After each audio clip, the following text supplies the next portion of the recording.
Yes guys, ito na naman si Kuya Brian. Napakamalupit na malupit. Meron lang ako i-flex ngayon. Actually, ito kasi habang coffee break namin, meron akong talagang medyo pumukaw sa aking paningin. Ayan guys. Talagang hindi ko makakalimutan, hindi ko mapigil yung sarili ko na hindi ko sila video, hindi ko i-upload dahil sa kaalaman ng lahat, dati rin naman naging maintenance si Kuya Brian. Ayan.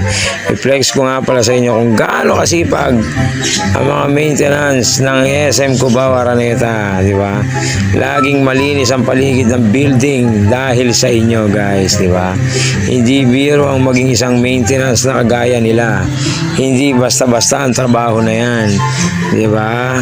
Kailangan malinis, kailangan makintab. Pagka may pinagawa sa iyo, kailangan ultimo kasulok-sulukan yan is kailangan malinis nila. Napakatindi, napakalupit. Mismong nakita ng dalawang mata ko. Kaya sorry guys, hindi ko napigilan yung sarili ko na hindi ko kayo